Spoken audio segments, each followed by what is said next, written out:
నమస్కారం జీవనరేఖ కార్యక్రమానికి స్వాగతం. తెలుగు రాష్ట్రాల్లో ఎంతో మంది రోగులకు ఆయుర్వేదంలో అత్యుత్తమ చికిత్సను అందిస్తోంది కపిల్ ఆయుర్వేద చికిత్సాలయం. ఆయుర్వేద హాస్పిటల్లో కపిల్ ఆయుర్వేద మాత్రమే 50కి పైగా పడగలతో గత 5 సంవత్సరాలుగా ఇన్ పేషెంట్స్ కి అంకిత భావంతో సేవ చేస్తూ సుమారు 7,000కు పైగా అన్ని రకాల వ్యాధులకు సంప్రదాయ కేరళ పంచకర్మ చికిత్సను అందిస్తూ అందరి మన్ననలను పొందుతోంది. సంప్రదాయ ఆయుర్వేదిక పద్ధతిలో అనుభవజ్ఞులైన డాక్టర్ల పర్యవేక్షణలో రోగి వ్యాధులను తెలుసుకుని వాటిని శాశ్వతంగా నివారించేందుకు కృషి చేస్తోంది కపిల్ ఆయుర్వేద చికిత్సాలయం. వ్యాధులను బట్టి కాకుండా పేషెంట్ శరీర తత్వాన్ని బట్టి ట్రీట్మెంట్ ఇవ్వడంలో ప్రత్యేక స్థానంలో ఉంది. ఇవాల్టి మన కార్యక్రమంలో వృద్ధాప్యంకి సంబంధించిన సమస్యలతో బాధపడుతున్న రోగులకు సలహాలు ఇచ్చేందుకు కపిల్ ఆయుర్వేద చికిత్సాలయం నుంచి పంచకర్మ స్పెషలిస్ట్ డాక్టర్ టిఎన్ స్వామి గారు మనతో పాటు ఉన్నారు. మీ సందేహాలను తీర్చుకునేందుకు స్క్రీన్ మీద స్క్రోల్ అవుతున్న నెంబర్స్కి కాల్ చేసి డాక్టర్ గారితో మాట్లాడొచ్చు. నమస్తే డాక్టర్ గారు. నమస్తే అమ్మ. సో వృద్ధాప్యం అనేది అనివార్యం, అది ఎవరికైనా వస్తుంది. ప్రధానంగా ఏ ఏజ్ నుంచి వృద్ధాప్యం అని తీసుకోవచ్చు మనం? అయితే ఇప్పుడు వృద్ధులలో ప్రపంచవ్యాప్తంగా వృద్ధుల సంఖ్య బాగా పెరుగుతుంది. అంటే కాకపోతే హెల్త్ అవేర్నెస్ మూలంగా కావచ్చు, వాళ్ళు తీసుకునే ప్రికాషన్స్ మూలంగా కావచ్చు. ఇంతకుముందు 60-70 పైన వాళ్ళనే మనం వృద్ధులు అనేవాళ్ళము. ఇప్పుడు 80 దాటితే కానీ మనం వృద్ధుల్లోకి మనం తీసుకోవట్లేదు. అంటే దీనిలో 65 to 75 ఒక ఏజ్ గ్రూప్ లాగా వృద్ధాప్యంలో, ఓల్డ్ ఏజ్, యంగ్ ఓల్డ్ అన్నట్టు వీళ్ళు. తర్వాత ఏంటంటే ఓల్డ్ అంటే 75 years నుండి 85 years వరకు. 85 years తర్వాతనే వృద్ధాప్యంలోకి తీసుకుంటున్నాం మనం. సో ఈ వృద్ధాప్యం అనేది ఈ డిసీజ్ కాదు, ఇది మామూలుగా వచ్చే న్యాచురల్గా వచ్చే ప్రాసెస్. దీనివల్ల కాకపోతే ఏంటంటే వృద్ధాప్యంలో రిస్క్ ఫ్యాక్టర్స్, అంటే కొన్ని డిసీజెస్ రావడానికి ఆస్కారం ఎక్కువ ఉంటుంది. సో అది మనం ఏమేమి డిసీజులు వస్తాయి వృద్ధాప్యంలో, అది మనం ఈరోజు చర్చించుకుందాం. మెయిన్గా ఏంటంటే ఇన్స్టెబిలిటీ, తర్వాత ఇమ్మొబిలిటీ, తర్వాత ఇన్కాంటినెన్స్ అంటాము, తర్వాత ఇంటెలెక్చువల్. ఈ 4 అనేది వృద్ధాప్యంలో ఎఫెక్ట్ అవుతాయి. ఇమ్మొబిలిటీ అంటే ఏంటంటే వృద్ధాప్యం రాగానే కొంచెం మోకాల నొప్పులు, కొంచెం బలహీనత కూడా ఏర్పడి ఏంటంటే వాళ్ళు ఎక్కువ దూరం కానీ, ఎక్కువ ప్రయాణాలు కానీ, ఎక్కువ ఇంటి బయటకు వెళ్ళడం కానీ ఉండదు. కాబట్టి అది ఒక ఇమ్మొబిలిటీ కింద తీసుకోవచ్చు. ఇన్స్టెబిలిటీ అంటే ఏంటంటే ఈ వృద్ధాప్యంలో పడిపోయే అవకాశాలు ఎక్కువ ఉంటాయి. అంటే వాళ్ళకు సరిగా బ్యాలెన్స్ ఆగకుండా, కోఆర్డినేషన్ లేకుండా, అడుగులు తడబడి కానీ, సరిగా ఒక రకంగా చెప్పాలంటే సరిగా కనిపించకుండా దేనికైనా తగిలి కానీ పడిపోయే అవకాశాలు ఉంటాయి. దానివల్ల మనకు ఇంజురీస్ ప్రాబ్లం ఏర్పడుతుంది. ఇన్కాంటినెన్స్ అంటే మనకు స్త్రీలలో కానీ పురుషులలో కానీ దానికి మూత్రంని మనం ఆపుకోలేకపోవడం దాన్ని ఇన్కాంటినెన్స్ అంటాము. అంటే యూరియల్గా అర్జెన్సీ అనేది ఎక్కువ ఉంటుంది, అంటే స్ట్రెస్ మూలంగా కంట్రోల్లో ఉండదు. సో దాని మూలంగా కొంత సఫర్ అవుతూ ఉంటారు. తర్వాత ఇంటెలెక్చువల్, ఈ 80 years 70 years దాటిన తర్వాతనే కొంచెం బ్రెయిన్ అనేది సింక్ అవుతూ ఉంటుంది, కొంచెం సెల్స్ కూడా డెత్ అవుతున్నాయి, బ్రెయిన్ సెల్స్. ఆల్జీమర్స్ డిసీజ్ అనేది ఇప్పుడు వస్తుంది. సో దాని మూలంగా ఏంటంటే వాళ్ళకి ఈ ఇంటెలెక్చువల్గా కొంచెం ఈ మెమరీ లాస్ అనేది, ఆల్జీమర్స్ డిసీజ్ అనేది బ్రెయిన్ ఇన్వాల్వ్మెంట్ ఉంటుంది, డిజార్డరు. దానిలో ఏంటంటే తొందరగా లాస్ ఆఫ్ మెమరీ, తర్వాత ఇన్కోహరెంట్ కానీ, ఇన్కోఆర్డినేషన్ కానీ, అది సరిగా ఇప్పుడే ఏదో మాట్లాడతారు, ఓరియంటేషన్ కూడా కొంచెం డీవియేట్ అవుతూ ఉంటుంది, మాట్లాడింది సంబంధం ఉండదు ఒకదానికొకటి. తర్వాత తొందరగా ఇక్కడ ఇది పెట్టినాం వస్తువు, ఇది ఇక్కడ పెట్టినాం అనేది మర్చిపోతూ ఉంటారు. సరే ఇప్పుడు అది చిన్న ఏజ్లోనే వస్తుంది, బట్ యూజువల్గా ఏంటంటే మనకు ఆల్జీమర్స్ డిసీజ్లలో ఎక్కువ వచ్చే అవకాశం ఉంటుంది. ఇది మనకు ఈ ఓల్డ్ ఏజ్లలో ఈ 4, ఇది కాకుండా కూడా డెలీరియం డిమెన్షియా అనేది ఒక కంపల్సరీ ఇది వస్తుంది ఒక ఏజ్లో వచ్చిన తర్వాత. ఈ 2 కూడా బ్రెయిన్కి సంబంధించినవి. ఈ బ్రెయిన్ వీటి వల్ల ఏమవుతుంది అంటే వాళ్ళకు తొందరగా డెసిషన్ కూడా ఏమి ఉండదు, కొంచెం డిప్రెషన్లోకి వెళ్తూ ఉంటారు.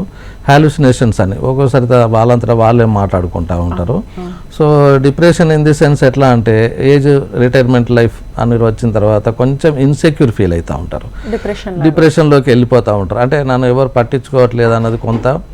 తర్వాత ఇంకా చాలా కారణాలు కూడా మనకు డిప్రెషన్లోకి వస్తాయి, అది తర్వాత చర్చించుకుందాం. అలాగే ఇంకా ఈ ఓల్డ్ ఏజ్లో వచ్చేది ఏంటంటే మనకు రెగ్యులర్ డిసీజెస్ కూడా, డయాబెటీస్ కానీ, హైపర్ టెన్షన్ కానీ, హార్ట్ ప్రాబ్లమ్స్ కానీ, తర్వాత మగవాళ్ళలో అయితే మనకు బినైన్ ప్రోస్టేట్ హైపర్ట్రోఫీ అని ప్రోస్టేట్ గ్లాండ్ ఎన్లార్జ్ మూలంగా ఏమవుతుంది అంటే వాళ్ళకి ఇన్కాంటినెన్స్ అనేది వస్తూ ఉంటుంది. అంటే మాటికి మూత్రం వెళ్ళాల్సి వస్తూ ఉంటుంది, రాత్రి కూడా ఎక్కువసార్లు మూత్రానికి లేవాల్సి వస్తూ ఉంటుంది. అలాగే కంట్రోలింగ్ ఉండదు, ఆడవాళ్ళలో కూడా కంట్రోల్ ఉండకుండా కొంచెం ఈ బ్లాడర్ ప్రాబ్లమ్స్ మొదలవుతాయి ఈ ఏజ్ లోపల. కొంత స్త్రీలలో మెనోపాజల్ ఈ ప్రాబ్లమ్స్ కూడా ఏజ్ స్త్రీలలో కూడా వస్తూ ఉంటాయి. తర్వాత ఏంటంటే ఇప్పుడు ఆర్థరైటిస్ అవి కూడా మొదలవుతాయి. అంటే వాళ్ళు అది కొంచెం ప్రికాషన్స్గా ఉంటే పర్వాలేదు, కానీ ఒబేస్ ఉన్న వాళ్ళలో కొంచెం తొందరగా వచ్చే అవకాశాలు ఉంటాయి. దాని మూలంగా ఏంటంటే వాళ్ళు ఎక్కువ స్టెప్స్ ఎక్కలేరు, నడవలేరు. తర్వాత జాయింట్లలో స్వెల్లింగ్ రావడము, ఈ ఆర్థరైటిస్ ప్రాబ్లం జనరల్గా ఈ ఓల్డేజ్లో 50 ఇయర్స్ దాటిన తర్వాతనే మొదలవుతున్నవి. కొంచెం ఒబేస్ ఉన్న వాళ్ళలో, ఇంకేదైనా ఇతరత్ర డిసీజెస్ ఉన్న వాళ్ళలో ఇంకా కొంచెం తొందరగా ఈ ఆర్థరైటిస్ వచ్చే ప్రమాదం ఉంటుంది. అలాగే స్లీప్ డిజార్డర్ కూడా, ఈ నిద్ర కూడా సరిగా పట్టదు, అంటే ఈ ఏజ్ లోపల సరిగా నిద్ర పట్టకపోవడం అనేది ఒక ప్రధాన సమస్య. అలాగే జీర్ణకోశ సంబంధించినవి కూడా కొంచెం అజీర్ణంగా ఉండడము, తర్వాత హైపర్ ఎసిడిటీ ప్రాబ్లము, ఈ కాన్స్టిపేషన్ ప్రాబ్లము ఓల్డేజ్లో ఎక్కువ అవుతుంది. ఎందుకంటే కొన్ని డిసీజ్ మూలంగా కావచ్చు, లేదంటే పెరిస్టల్ మూమెంట్స్ కొంచెం తగ్గిపోతాయి. సో దానికి కాన్స్టిపేషన్ మూలంగా కూడా వాళ్ళు స్ట్రెస్తోని కనుక మోషన్ పాస్ చేసినట్లంటే కొన్ని ప్రాబ్లమ్స్, పైల్స్ కానీ, ప్రొలాప్స్ ఆఫ్ ద రెక్టమ్ కానీ, ఇలాంటి సమస్యలు ఓల్డేజ్లో ఉత్పన్నమవుతాయి. దీనికి సరైన అంటే కొంచెం తొందరగా డాక్టర్ సలహా తీసుకున్నట్లయితే మనకు కాన్స్టిపేషన్ ప్రాబ్లము డైట్లో చేంజెస్ చేసుకోవచ్చు. కొన్ని ఆయుర్వేదిక్ పద్ధతుల ద్వారా కూడా, ఆయుర్వేదిక్ మెడిసిన్స్ ద్వారా కూడా ఈ కాన్స్టిపేషన్, జీర్ణకోశ సమస్యలు కూడా మనం తగ్గించుకోవచ్చు. Okay okay. సో మీరు చెప్పిన ఈ వ్యాధులన్నీ కూడా అందరూ కూడా ప్రిపేర్ అయిపోయి ఉంటారు. ఎవరైనా కామన్ గా చెప్తారు, పెద్దవాళ్ళం అయిపోయాం కదా, వస్తూ ఉంటాయి అని చెప్పేసి. ఈ మీరు పంచకర్మ చెప్పారు, ఇప్పుడు ఈ ట్రీట్మెంట్స్ అన్ని చెప్పారు. వయసులో ఉన్నప్పటి నుంచి ఏమైనా ప్రికాషన్స్ తీసుకుంటే వీటిని తగ్గించుకోవచ్చా? తప్పకుండా అండి. పీరియాడికల్గా డాక్టర్ సలహా మేరకు కనుక పంచకర్మలు కానీ ఆయుర్వేదిక్ డాక్టర్ని సంప్రదించి రెగ్యులర్ పీరియాడికల్ చెకప్ కొరకు వెళ్ళినట్లయితే ఈ పంచకర్మలు తీసుకోవడం వల్ల మనము స్లోనెస్ ఆఫ్ ద డిసీజెస్, ఈ ప్రాబ్లమ్స్ రాకుండా మనం కొంతవరకు ప్రోగ్రెస్ను అరికట్టవచ్చు, ఈ డీజనరేషన్ ఇవన్నీ కూడా తగ్గించుకోవచ్చు.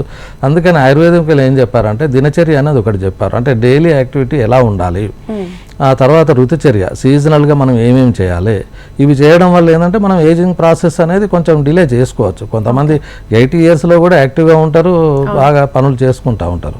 సో ఈ ప్రికాషన్స్ కొంచెం హెల్త్ ఇష్యూస్, హెల్త్ అవేర్నెస్ కనుక ఉంటే మనం రాకముందే కనుక మనం రెగ్యులర్ చెకప్ డాక్టర్ దగ్గరికి వెళ్ళి ఆ సలహా తీసుకున్నట్లయితే చిన్న ఇప్పుడు మనకు స్నేహస్వేదాలు చేసినా కానీ కొంతవరకు ఆర్థరైటిస్ ప్రాబ్లం తగ్గించుకోవచ్చు. అలాగే వస్తి ప్రాబ్లం ఇలాంటివి, ఎందుకంటే ఈ ఏజ్ గ్రూప్లలో ఏంటంటే వాత దోషం అనేది ప్రధానం, వాత దోషం ప్రధానంగా ఉంటుంది కాబట్టి దానికి వస్తికర్మ అనేది దానికి సరి అయిన యూనిక్ ట్రీట్మెంట్ అది. సో అది తీసుకోవడం వల్ల ఏంటంటే కొన్ని సమస్యలు రాకుండా, వెన్ను పూసం సమస్యలు కానీ, లేదు ఆర్థరైటిస్ సమస్యలు కానీ, ఇంకా కొన్ని సమస్యలకు అది మనం తగ్గించుకోవచ్చు. అంటే ముందే కనుక మనం ఈ రెగ్యులర్గా ఇవి తీసుకున్నట్టు దినచర్య కానీ, ఋతుచర్య కానీ, ఎందుకంటే దినచర్యలో కూడా మనం ఎప్పుడు లేవాలి, ఏం తీసుకోవాలి, ఏం ఆహారం తీసుకోవాలి, ఏమేమి పనులు చేయాలి, ఎప్పుడు మనం నిద్రపోవాలి, ఎప్పుడు మేలుకోవాలి, సీజనల్గా ఎలాంటి డైట్ తీసుకోవాలి, ఏ సీజన్లో ఎలాంటి, ఇప్పుడు సీజనల్ ఫ్రూట్స్ వస్తూ ఉంటాయి, సీజనల్ డైట్ ఉంటుంది, అవన్నీ పాటించేది ఉంటే మనం we can postponement or ageing ప్రాసెస్ను మనం డిలే చేసుకోవచ్చు. ఎందుకంటే మనకు దినచర్య లోపలనే మనకు అభ్యంగం చెప్పారు, అంటే శరీరానికి ఆయిల్ రాసుకోమని, అలాగే కంట్లో మనకు ఆయిల్ వేసుకోమని, ముక్కులలో ఆయిల్ వేసుకోమని, చెవులలో ఆయిల్ వేసుకోమని. దీని మూలంగా ఏంటంటే సెన్స్ ఆర్గన్స్ అన్ని కరెక్ట్గా పనిచేస్తాయి. ఎందుకంటే ఓల్డేజ్ రాగానే ఫస్ట్ థింగ్ చూపుకి మందగిస్తుంది, ఆ తర్వాత డెఫ్నెస్, ఇయర్స్ పని చేయకుండా పోతుంది. సో కొంచెం బ్రెయిన్ ఈ ప్రాబ్లమ్స్ మొదలవుతూ ఉంటాయి, ఈ ఇంటెలెక్చువల్, ఇవన్నీ కూడా మనం రెగ్యులర్గా ఏవైతే మనకు పెద్దలు కానీ శాస్త్రాలలో వేల సంవత్సరాల కింద చెప్పిన ఇవి కానీ పాటించేది ఉంటే మనకి ఇలాంటివి ఉండే సెన్స్ ఆర్గన్స్ కరెక్ట్గా పనిచేస్తున్నవి, మైండ్ కరెక్ట్గా పనిచేస్తున్నది అన్నప్పుడు చాలా డిసీజెస్ను మనం ప్రివెంట్ చేసుకోవచ్చు. ఆయుర్వేదిక్ ఎయిమ్ అండ్ ఆబ్జెక్టివ్సే స్వాస్థ్య రక్షణమని ఆతురస్య పరమశమనమని చెప్తాం. అంటే హెల్తీగా ఉన్నవానికి హెల్తీ అనేది ఇంప్రూవ్ చేసుకుంటూ ఉండాలి, డిసీజెస్ వచ్చిన వానికి కూడా మనం ట్రీట్ చేస్తూ ఉండాలి. ఇది ఏం, ఎందుకంటే స్వస్థంగా ఉన్నాడు అని మనం వదిలేయడానికి లేదు. ఎందుకంటే అన్లెస్ డిసీజ్ ఫ్రీ ఉంటేనే తప్ప మనం హెల్తీ పర్సన్స్ అనలేము మనం అది. సో సమదోష సమాగ్నిచ్చ సమధాతు మలక్రియ అని మనకు కరెక్ట్గా చెప్పారు. అప్పుడే స్పిరిచువల్గా ఉండాలి, వాళ్ళకి దోషాలన్నీ కరెక్ట్గా ఉండాలి, తర్వాత అగ్ని అనేది కరెక్ట్గా పనిచేయాలి, మెంటల్గా కూడా కరెక్ట్గా ఉంటేనే అప్పుడే వాడు హెల్తీ పర్సన్స్ అని మనం చెప్పుకోవచ్చు. Okay okay. సో మీరన్న ఈ పంచకర్మ ట్రీట్మెంట్ అనేది మనం బైక్కి కానీ కార్కి కానీ ఎలా సర్వీస్ చేస్తామో బాగున్నప్పుడు మనిషికి కూడా బాగున్నప్పటి నుంచి పంచకర్మ ట్రీట్మెంట్ అనేది స్టార్ట్ చేయాలి అంటారు. ఏంటి బెనిఫిట్స్ ఏంటి అసలు? పంచకర్మ అనేది ఒక యూనిటీ టెక్నిక్ చెప్పిన డీటాక్సిఫికేషన్, అంటే బాడీలో అంతా టాక్సిన్స్ మనం ఏమేమో తింటూ ఉంటాం, ఎక్కడెక్కడ తిరుగుతూ ఉంటాం అలవాట్లతోనే కానీ అవన్నీ బాడీలో టాక్సిన్స్ అని పేర్కొని పోతాయి. ఈ పంచకర్మ ద్వారా ఏంటంటే మనకు స్నేహస్వేదాలతోని మనము ఎక్కడెక్కడ బాడీలో ఏ భాగంలో ఉన్న విశేషన్ దోషాలు కానీ డిసీజెస్ని కానీ మనము కోష్టానికి తీసుకొస్తాం, అంటే స్టమక్లోకి తీసుకొస్తాం. అక్కడ నుండి మనం ఈ పంచకర్మ వామనం కానీ విరేచనం కానీ వస్తి కానీ నస్యం కానీ ఈ పంచకర్మలు చేసేది ఉంటే మనం దోషాలను ఎలిమినేట్ చేస్తాము. ఇట్ ఇస్ సేమ్ టైం అంటే బాడీ స్ట్రెంత్ వస్తుంది, వీక్నెస్ అంతా తగ్గిపోతుంది, సెన్సార్ గన్స్ అన్ని కూడా కరెక్ట్గా పనిచేస్తాయి. సో ఈ పంచకర్మ వల్ల అది ఉపయోగము. చాలా మంది ఏంటంటే ఎందుకు చేసుకోవాలంటారు కదా, ఎందుకు అనుకుంటారు, కానీ డీటాక్సిఫికేషన్ చేసుకోవాలి బాడీని. మీరు అన్నట్టు సర్వీసింగ్ చేసినట్టుగా డీటాక్సిఫికేషన్ చేసినట్లయితే మనం కొన్ని డిసీజెస్ని ప్రివెంట్ చేసుకోవచ్చు. అది సో వచ్చిన వాళ్ళకి వేరే ట్రీట్మెంట్ కలిపి తీసుకోవచ్చు. అంటే ఇప్పుడు ఆల్రెడీ ఓల్డ్ ఏజ్లో వచ్చే కొన్ని సమస్యలకు మన దగ్గర అప్రోచ్ అయినప్పుడు దానికి ముఖ్యంగా కొన్ని జబ్బులు ఏంటంటే మనకు అడ్మిట్ అయి తీసుకోవాల్సిన ఇది ఉంటుంది. సో మనకు కపిల్ చికిత్సాలయమో మనకు చెంపపేట బ్రాంచ్ అయినా లేదంటే కూకట్పల్లి బ్రాంచ్ అయినా హన్మకొండ బ్రాంచ్లో అయినా మనకి ఇన్పేషెంట్ ఫెసిలిటీ ఉంటుంది. సో దట్ ఏంటంటే డాక్టర్ పర్యవేక్షణలో డైట్ రిస్ట్రిక్షన్స్, మెడిసిన్స్, పంచకర్మ ఇవి చేయించుకున్నట్లయితే మనకు తొందరగా నయమయ్యేది ఉంటుంది. ఇప్పుడు ఉన్న సమస్యలు ఏంటంటే ఏజ్ పెరుగుతూ ఉన్నది, అందరి పిల్లలు కూడా దాదాపు స్టేట్స్లలో ఎక్కడెక్కడో దేశాల్లో విదేశాలలో ఉంటున్నారు, వాళ్ళ దగ్గర డబ్బులు ఉన్నవి కానీ సమస్యకు పరిష్కారం దొరకట్లేదు. వాళ్ళకు ఏదో ఓల్డ్ ఏజ్లో ఉండడము, ఏదో సర్వీస్ హోమ్లలో లేకపోతే ఇంకేదో వేసుకుంటూ గడిపేస్తూ ఉంటారు. సో అట్లాంటి వాళ్ళు ఏంటంటే ఇక్కడ అడ్మిట్ అయ్యి తీసుకున్నట్టయితే రెండు విధాలుగా బెనిఫిట్ ఉంటుంది. ఓల్డ్ ఏజ్ హోమ్లో ఉన్న ఫీలింగ్ ఉండదు, ఎట్ ది సేమ్ టైం ఏంటంటే వాళ్ళకున్న ఎలిమెంట్స్ మనకు నయం చేసుకునే ఇది ఉంటుంది. సో అది నా సలహా. ఎందుకంటే ఎక్కడెక్కడో దూరంగా ఉన్న పిల్లలందరూ ఎక్కడో ఉంటున్నారు, తర్వాత ఈ మధ్య ఏంటంటే స్మాల్ ఫ్యామిలీస్ అయిపోయినవి, వాళ్ళని సరిగా అటెన్షన్ ఇవ్వలేకపోతున్నారు ఓల్డ్ ఏజ్లో. సో వాళ్ళకు మనం ఇలాంటి ప్రదేశాలలో మనకు ఎక్కడో అంతకుముందు కేరళకి వెళ్ళి ఇలాంటి ట్రీట్మెంట్ తీసుకునేవాళ్ళు. సో ఇప్పుడు మనకు అవైలబిలిటీ ఏంటంటే ఇన్పేషెంట్ ఫెసిలిటీతో ఉన్న ఆయుర్వేదిక్ హాస్పిటల్స్ చాలా తక్కువ. సో దానికి మన కపిల్ ఆయుర్వేద చికిత్సాలయం ఉపయోగించుకుంటే దానికి తక్కువ ఖర్చుతోనే ఎక్కువ బెనిఫిట్ పొందొచ్చు. ఎక్కువ. ఓకే. ఇప్పుడు పెద్దవాళ్ళు ఏజ్ అయిపోయిన వాళ్ళు కనుక మీ దగ్గరకు వస్తే ఎలాంటి ట్రీట్మెంట్స్ ఇస్తారు? అంటే వాళ్ళకున్న డిసీజ్ని బట్టి ఎలాంటి జాగ్రత్తలు తీసుకోవాలని చెప్తారు, అండ్ వాళ్ళు జాయిన్ అవ్వాల్సి ఉంటుందా, దేనికి జాయిన్ అవ్వాల్సి ఉంటుంది? అంటే వాళ్ళు కొంతమంది ఏంటంటే కొంచెం ఈ ఇంటలెక్చువల్ ప్రాబ్లము, మెమరీ లాస్తోనే కొంతమంది సఫర్ అవుతూ ఉంటారు, అంటే ఏజ్ మూలంగా వచ్చే దాని కొరకు. దానికి మా దగ్గర ప్రత్యేకంగా యూనిక్ ట్రీట్మెంట్స్ ఉన్నాయి. అంటే శిరోధార కానీ శిరో పిచ్చు కానీ ఆల్రెడీ అలోపతి వాడుతుంటారు, అది వాడుకోవచ్చు. అది డాక్టర్ సలహా మేరకు ఏదైనా క్రానిక్, ఇప్పుడు హైపర్ టెన్షన్ ఉన్నది, హార్ట్ పేషెంట్స్ ఉంటారు, డయాబెటీస్ ఉంటారు, ఇవి మా పర్యవేక్షణలో అవి తీసుకుంటూ కూడా మన ఆయుర్వేదిక్ పంచకర్మ ట్రీట్మెంట్ తీసుకోవచ్చు. ఓకే సార్, కంటిన్యూ చేద్దాం. కాలర్ ఉన్నారు, రాజేష్ సూర్యాపేట నుంచి. నమస్తే అండి. నమస్తే మేడం. నమస్తే, చెప్పండి సార్. నమస్తే సార్. నమస్తే, చెప్పండి, సమస్య చెప్పండి. నా కాలు కొద్దిగా ఇది ఫ్రాక్చర్ అయి ఉండే సార్. అయితే అది కొద్దిగా రెండు బోన్స్ మధ్యలో చిన్న గ్యాప్ ఉంది, అది గ్యాప్ జాయిన్ కావట్లేదు సార్. ఎంత వయసు మీది? నాది 40 సార్. 40 years. ఓకే. సో ఇలాంటి వాళ్ళకి ఏంటంటే మనకు ఫ్రాక్చర్ ఇంజురీస్ అనేది పెద్ద సమస్య.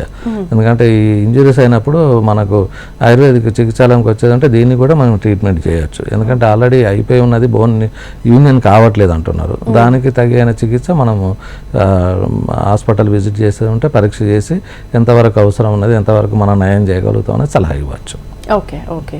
సో ఇప్పుడు వృద్ధాప్యంలో అసలు వాళ్ళు ఎలాంటి ఆహార నియమాలు పాటించాలి? వాళ్ళు వృద్ధాప్యంలో జనరల్గా వాళ్ళకు డైజెషన్ ప్రాబ్లమ్ ఉంటుంది, అంటే సరిగా జీర్ణం కాకపోవడానికి సరి అయిన డైట్ ఒకటి తీసుకున్నట్టయితే ఫైబర్ డైట్, ఎందుకంటే కాన్స్టిపేషన్ ప్రాబ్లం కూడా ఉంటుంది. సో అలాంటిది ఏంటంటే మనకు ఫైబర్ డైట్, రిచ్ న్యూట్రియంట్స్, అంటే బ్యాలెన్స్డ్ డైట్ లాగా తీసుకోవాలి. ఎంత క్వాంటిటీ అని కాదు, ఎంత క్వాలిటీ ఫుడ్ తీసుకుంటున్నాం అనేది. దట్టు ఏంటంటే బ్రేక్ చేసి, అంటే మార్నింగ్ బ్రేక్ఫాస్ట్ ఉండాలి, మధ్యాహ్నం లంచ్ ఉండాలి, ఈవినింగ్ స్నాక్స్ ఉండాలి, నైట్ మళ్ళీ డిన్నర్ ఉండాలి. అది కూడా ఏంటంటే డిసీజెస్ ఏమైనా ఉండేది ఉంటే వాళ్ళకు దాని డైట్ చార్ట్ ప్రకారంగా డయాబెటీస్ వాళ్ళు ఉన్నారు దానికి ఒక డైట్, హైపర్ టెన్షన్ వాళ్ళు ఉన్నారు దానికి ఒక సాల్ట్ తక్కువ చేసుకోవడానికి కొరకని అట్లా ఆ డైట్ మేము ఇన్పేషెంట్ వాళ్ళకైతే మేము ఆల్రెడీ డైట్ చార్ట్ ఇస్తాము. అలాగే వచ్చిన వాళ్ళకి కూడా ఓపీలో డైట్ రిస్ట్రిక్షన్స్ మేము చెప్పి పంపిస్తూ ఉంటాం. ఓకే ఓకే సార్, కంటిన్యూ చేద్దాం. వసంతరావు హైదరాబాద్ నుంచి ఇంకో కాలర్. నమస్తే అండి. హలో వసంతరావు గారు మాట్లాడండి డాక్టర్ గారితో. డాక్టర్ గారు నమస్కారం అండి. నమస్కారం, చెప్పండి. నమస్కారం అండి. నా ప్రాబ్లం ఏంటంటే న్యూరో ప్రాబ్లం సార్. న్యూరో ఎంత వయసు? సర్వైకల్. నా వయసు 64 years. Okay, retired employee, government employee. Okay. అయితే నాకు ప్రాబ్లం ఏమైందంటే 2012లో 2 పాదాలు, అరిపాదాలు, చేతులు తిమ్మిర్లు ఎక్కినాయి సార్. తిమ్మిర్లు మెల్లమెల్లగా రేడియేట్ అవ్వకుండా వచ్చినాయి. అప్పుడు నేను సర్వీస్ లో ఉంటే కొంచెం ఇబ్బంది జరిగింది, చాలా ఇబ్బంది జరిగింది. హాస్పిటల్ వెళ్తే సర్వైకల్ ఆపరేషన్ చేశారు సార్. ఓకే. సర్వైకల్ ఆపరేషన్ చేసి 2 డిస్కులు C3, C4, C5, C6 2 డిస్కులు రీప్లేస్ చేశారు. ఓకే. రీప్లేస్ చేశారు. అప్పుడు కొంత తగ్గింది. ఇప్పుడు 22 డిసెంబర్ లో మళ్ళీ సేమ్ ప్రాబ్లం అయింది సార్. ఓకే. ఓకే. మళ్ళీ కూడా ఇప్పుడు మళ్ళీ సేమ్ సర్వైకల్ ఆపరేషన్ చేశారు. 1 year అయింది. పోయిన డిసెంబర్ లో, మొన్న పోయిన డిసెంబర్ లో చేశారు సార్. అయితే అది పెద్దగా ఎఫెక్ట్ కాలేదు. నాకు ప్రాబ్లం ఏంటంటే 2 పాదాలు ఇవి ఉంటాయి సార్, ఇది నమ్నెస్ ఉంటుంది. డయాబెటీస్ ఉందా ఏమన్నా? Sugar and diabetic and BP 2 ఉన్నాయి సార్. 2 ఉన్నవి. ఓకే. 2 కంట్రోల్లో ఉంటాయి, టాబ్లెట్స్ వాడతాను. ఓకే. ఓకే. అయితే ఇప్పుడు ఆయుర్వేదిక చికిత్స ఎప్పుడైనా తీసుకున్నారా మీరు ట్రీట్మెంట్? నేను ఎప్పుడు తీసుకోలేదు సార్. ఇవన్నీ కూడా ఇప్పుడు మీకు పోస్ట్ ఆపరేటివ్ కూడా అంటే ఆపరేషన్ చేసిన తర్వాత కూడా ఈ సమస్యలు ఉత్పన్నమవుతున్నాయి. ఈవెన్ నీ రీప్లేస్మెంట్ అయిన వాళ్ళకి, స్పైనల్ ప్రాబ్లమ్ ఇట్లా లామినెక్టమ్ అయిన వాళ్ళకి ఈ సమస్యలు మళ్ళీ ఉత్పన్నమవుతున్నాయి. ఇది కాకుండా ఉండాలంటే మనకు ఆయుర్వేదిక్లో మనకి స్పెసిఫిక్ ట్రీట్మెంట్స్ ఉన్నవి. గ్రీవవస్థి అని, కటివస్థి అని, స్పైన్ ప్రాబ్లంకి అలా చేయడం వల్ల ఒకటి. తర్వాత డయాబెటీస్ కూడా కంట్రోల్లో ఉండుకోవాలి. ఎందుకంటే ఇప్పుడు ఓల్డ్ ఏజ్లో ఇది కూడా ఒక ప్రాబ్లమ్ ఏంటి, పెరిఫెరల్ న్యూరోపతి అని. అంటే మనకు స్పర్శ అనేది కొంచెం తక్కువ ఉంటుంది ఈ డయాబెటీస్ వల్ల. కానీ ఓల్డ్ ఏజ్లో కూడా పాదాల దగ్గర కానీ అది కేర్ తీసుకోవాల్సి వస్తుంది. సో అది దానివల్ల మనం కొంచెం ఈ ఇంజురీస్ కాకుండా చూసుకోవచ్చు. అట్లాగే ఇప్పుడు అతను చెప్పిన సమస్యకైతే మనం ట్రీట్మెంట్ మన బ్రాంచ్లలో కూడా అన్ని దగ్గర మనకు అవైలబుల్ ఉన్నది. ఇంకా హైదరాబాద్లో ఉంటున్నారు కాబట్టి ప్రతి మంగళవారం కూడా మనకు ఫ్రీ కన్సల్టేషన్ కూడా ఉంది. అది చాలా మందికి తెలియదు, అది కూడా ఉపయోగించుకోవచ్చు. Okay, very nice. సో ఇప్పుడు ఓల్డ్ ఏజ్లో ఎప్పుడు స్టార్ట్ అయినప్పటి నుంచి మామూలుగా రెగ్యులర్గా పరీక్షలు చేసుకోవాలి అని చెప్తుంటారు కదా, ఏజ్ నుంచి స్టార్ట్ చేయాలి? ఇప్పుడు కొంచెం అవేర్నెస్ అనేది ఇప్పుడు మూలంగా ఏంటంటే 50 సంవత్సరాలు రాగానే చాలామంది ఈ మధ్య ప్యాకేజీలని అదని కొంచెం తీసుకొని చేసుకోవడం మూలంగా కొంతవరకు బెనిఫిట్ పొందుతున్నారు. ఎందుకంటే మనకు అప్పటి వరకు కూడా ఒక్కొక్కసారి మనకు షుగర్ ఉన్నదని తెలియదు, మనకు వేరే ఏమైనా ఇంకా ఇతరత్ర ఎంత హిమోగ్లోబిన్ ఉన్నది, ఏమున్నది, ఆర్థరైటిస్ అని, కొలెస్ట్రాల్ ఎంత ఉన్నది, ఇవన్నీ కూడా పరీక్షలు చేయించుకోవడం అనేది నా అడ్వైజ్ ఏంటంటే 50 సంవత్సరాల తర్వాత రొటీన్ ఇన్వెస్టిగేషన్స్ చేయించుకోవచ్చు. అలాగే స్కానింగ్ కూడా చేయించుకోవాలి. ఎందుకంటే ఏమైనా ప్రోస్టేట్ ఎన్లార్జ్మెంట్, మేల్స్లలో అయితే ప్రోస్టేట్ ఎన్లార్జ్మెంట్ ఏమైనా ఉందా అనేది కూడా మనకు ఈ చెకప్ తర్వాత మనకు జబ్బు వచ్చిన తర్వాత కూడా జనరల్గా ఒక్కొక్కసారి ఈ బ్రెయిన్ సిటీ స్కాన్ ఒకసారి తీయించుకోవడం మూలంగా కూడా కొంత ఏమైనా ప్రాబ్లమ్లు ఉన్నాయని తెలుస్తుంది. అలాగే ఇంకా కూడా రక్త పరీక్ష, మూత్ర పరీక్షల ద్వారా కూడా మనకు రొటీన్ సిబిపి, ESR అని, గౌట్ ఆర్థరైటిస్ కొరకైతే ఈ లివర్ ఫంక్షన్స్ కానీ లేకపోతే కిడ్నీ ఫంక్షన్స్ కానీ ఇవి చేయించుకోవడం మూలంగా ఏంటంటే ఏమన్నా జబ్బులు ఉంటే మనకు బయటపడతాయి. జబ్బులు వచ్చేదానికంటే ముందే చేయించుకుంటే కొన్ని తెలుస్తాయి. దాన్ని మనం ట్రీట్మెంట్ కనుక తీసుకున్నట్టయితే మనం దాన్ని ప్రివెంట్ చేసుకోవచ్చు. ఓకే. ఓకే. సో మీరు అన్నట్లుగా ఓల్డ్ ఏజ్లో వచ్చే ప్రాబ్లమ్స్ని ప్రివెంట్ చేయాలంటే ఏ ఏజ్ నుంచి కన్సల్ట్ అవ్వాల్సి ఉంటుంది, ఏ ఏజ్ నుంచి పంచకర్మ చేసుకోవాల్సి? యూజువల్గా అయితే మాకు పంచకర్మ ఈవెన్ బిగినింగ్ నుండే చెప్తాం మేము. అంటే ఇప్పుడున్న బిజీ లైఫ్లో చాలామంది అవాయిడ్ చేస్తూ ఉంటారు. కానీ కాకపోతే మనకు ఈవెన్ 30-40 ఇయర్స్ నుండే అంటే సమస్యలు దాదాపు ఉత్పన్నం అవుతున్నవి. కొంతమంది ఒబేసిటీ రావడము, డయాబెటీస్ రావడము, మెంటల్ టెన్షన్ ఉండడము, ఇవన్నీ స్ట్రెస్ మూలంగా చాలా జాబ్స్ కూడా అలాగా ఉన్నవి. ఈవెన్ సాఫ్ట్వేర్ పీపుల్కి ఏమైనా స్పైన్ ప్రాబ్లం రిలేటెడ్ ఇవన్నీ ఉన్న వాళ్ళు ఏంటంటే సమస్య ఉత్పన్నం కాకముందు కూడా కొంతమంది అవేర్నెస్తోనే ముందే వచ్చి ట్రీట్మెంట్ తీసుకుంటున్నారు. సో వాళ్ళకు కొంచెం ఎక్కువ బెనిఫిట్ ఉండే అవకాశం ఉంటుంది. నేను అనుకో 50 ఇయర్స్ తర్వాత ఆల్మోస్ట్ అందరూ అప్రోచ్ కావాల్సిందే డాక్టర్ను. రెగ్యులర్ చెకప్స్, ఆ తర్వాత వాళ్ళకున్న స్ట్రెస్ మూలంగా ఎలాంటి రావచ్చు అనే జబ్బులు రావచ్చు అనేది, స్ట్రెయిన్ మూలంగా ఎలాంటి వాళ్ళ అక్యుపేషనల్ రీత్యా ఏమైనా డిసీజెస్ ఏమేమి రావచ్చు అనేది మనం కన్సల్ట్ అయ్యి వాళ్ళ సలహా తీసుకున్నట్లయితే, రెగ్యులర్గా పంచకర్మ పీరియాడికల్ చేసుకున్నట్లయితే ఇంతకుముందు చెప్పినట్టుగా మనం అన్ని డిసీజులను కూడా మనం కొంతవరకు ఫ్రీ హ్యాపీ లైఫ్ లీడ్ చేయొచ్చు. డిసీజ్ ఫ్రీ ఉండే అవకాశాలు ఉంటాయి జబ్బు వచ్చిన తర్వాత కంటే ముందే చేసుకుంటే. ఓకే, సో ఈ పంచకర్మ అనేది ఎంత టైం పడుతుంది? అయితే ఒక్కొక్కసారి ఏంటంటే మనకు డిసీజన్ బట్టి నిర్ణయించాల్సి వస్తుంది. ఒకవేళ జనరల్గా ఏదంటే మనకు 15 రోజుల నుండి 20 రోజుల వరకు, 21 రోజు వరకు మనం ట్రీట్మెంట్స్ ఉంటాయి. అంటే స్టేజ్ వైజ్ ఫస్ట్ 7 days ఒక రకం, తర్వాత 7 days ఒక రకం, తర్వాత 7 days ఒక రకం. సో అది డిసీజన్స్ని బట్టి మేము నిర్ణయం చేస్తాము. అంటే జనరల్గా ఓల్డ్ ఏజ్లో వచ్చిన ప్రాబ్లమ్స్కి ఎలా తీసుకోవాలి, తర్వాత ఏమేమి ట్రీట్మెంట్స్ అడ్వైజ్ చేయాలనేది కన్సల్ట్ అయితే కానీ ఆ డిసీజెస్ ఆల్రెడీ ఒక ఆర్థరైటిస్ ప్రాబ్లం ఉందనుకోండి, దానికి మనం ఒక 15 రోజుల నుండి 21 రోజు వరకు ట్రీట్మెంట్ తీసుకోవడం వల్ల మనకు స్పైన్ ప్రాబ్లం ఉన్నది, దానికి కూడా అంతేగా. ఓకే ఓకే, సో ఈ ట్రీట్మెంట్స్ ఇస్తున్న టైంలో మీరు వాళ్ళకి ఫుడ్ డైట్ ఏం చెప్తారు? అవును, డైట్ అనేది చాలా స్ట్రిక్ట్గా ఉంటుంది ఆయుర్వేదిక్లో. ఈవెన్ ఇంటర్నల్ మెడిసిన్స్ కూడా తీసుకునేటప్పుడు కూడా వాళ్ళకి మెయిన్గా అంటే డిసీజ్ ఆల్రెడీ డయాబెటిక్ ఉన్నదంటే ఆ డయాబెటిక్ డైట్ తీసుకోవాల్సిందే. తర్వాత యూజువల్గా మేము అడ్వైజ్ చేస్తే వెజిటేరియన్ ఫుడ్ అడ్వైజ్ చేస్తాము. మోర్ ఫైబర్ ఫుడ్, సాల్ట్ తక్కువ, స్పైసీ ఫుడ్ తక్కువ, ఆయిల్ ఫుడ్ తక్కువ, ఇవన్నీ జనరల్గా ఇచ్చే అడ్వైజే మేము కూడా ఇస్తూ ఉంటాము.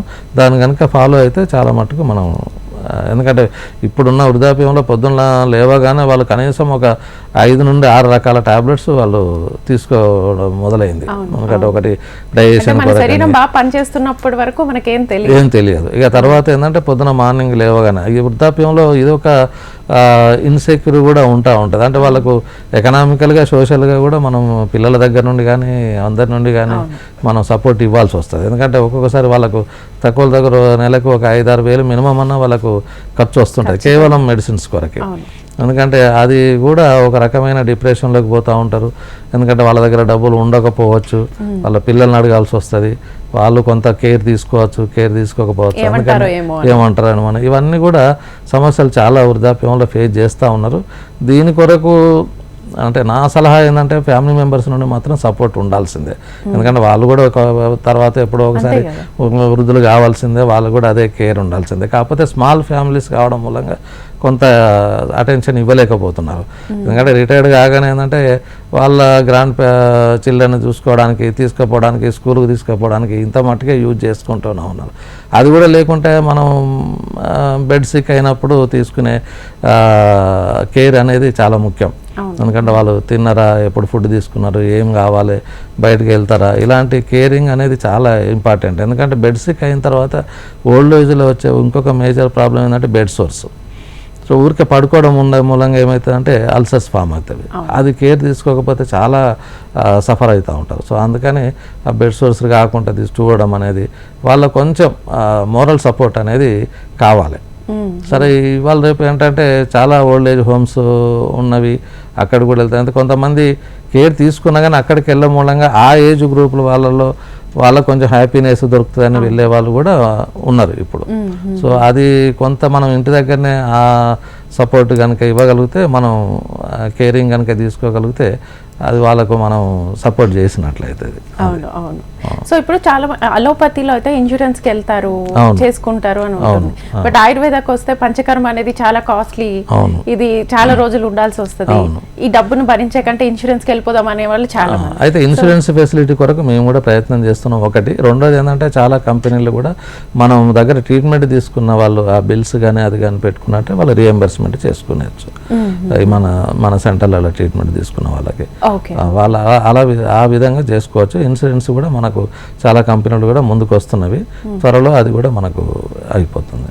Okay okay. సో గవర్నమెంట్ నుంచి ఈ సహాయం ఎలా? గవర్నమెంట్ నుండి కూడా కొన్ని పాలసీలు కూడా వచ్చినవి ఈ మధ్య. ఓల్డ్ ఏజ్లలో అంటే సీనియర్ సిటిజన్స్ రైట్స్ ప్రొటెక్షన్ అనేది ఇంపార్టెంట్ అయిపోయింది. ఈవెన్ గవర్నమెంట్ నుండి కూడా కొంత పెన్షన్ ప్లాన్స్ అని, లేకపోతే ఈవెన్ ప్రైమ్ మినిస్టర్ కొన్ని ఫెసిలిటీస్ అదే సీనియర్ సిటిజన్స్కి వాళ్ళకు హెల్త్ పరంగా హాస్పిటల్ అడ్మిట్ అయినప్పుడు వాళ్ళకు ఎలాంటి ఫైనాన్షియల్ సపోర్ట్ చేయాలని చెప్పి, తర్వాత గవర్నమెంట్ నుండి కూడా కొంత సపోర్ట్ వచ్చింది. ఈవెన్ మన అకార్డింగ్ టు లా యాక్ట్ కూడా, అంటే చిల్డ్రన్ కంపల్సరీగా పేరెంట్స్ రెస్పాన్సిబిలిటీ టేక్ కేర్ చేయాల్సిందే, అదర్వైజ్ వాళ్ళను ఇది చేసుకునే రైట్ ఉంది.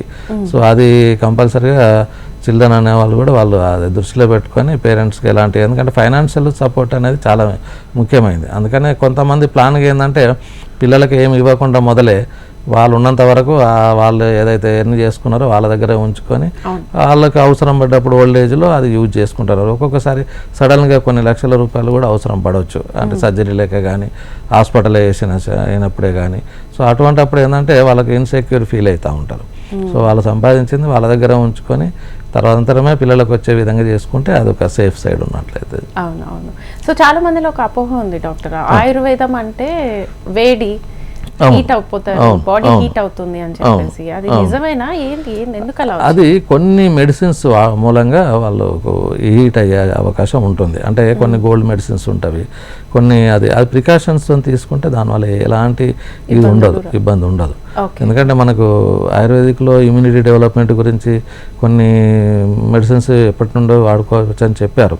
సో కాకపోతే ఏంటంటే కొంతమందిలో అపోహ, అంటే అపోహ అని కాదు, మీరు క్వాలిఫైడ్ డాక్టర్ దగ్గరికి వెళ్ళినప్పుడు ఆయన అన్నీ వాళ్ళకు ఏ దోష ప్రధానంగా ఉన్నది, ఏ మెడిసిన్స్ ఇస్తే వాళ్ళకి హీట్ కలగదు, ఒకవేళ హీట్ కలిగినట్లయితే దాన్ని అనుపానంగా ఏం తీసుకోవాలి, ఏ మెడిసిన్ యాడ్ చేయాలి, ఇదంతా కూడా మాకు ఒక 5 సంవత్సరాల కోర్సులో మాకు ఇదే చెప్పేది. అందుకనే వీలైనంత మటుకు క్వాలిఫైడ్ డాక్టర్ దగ్గరికి వెళ్ళి మనం చెకప్ చేయించుకున్నట్లయితే ఈ వేడి అనేది సమస్య ఉత్పన్నం కాదు.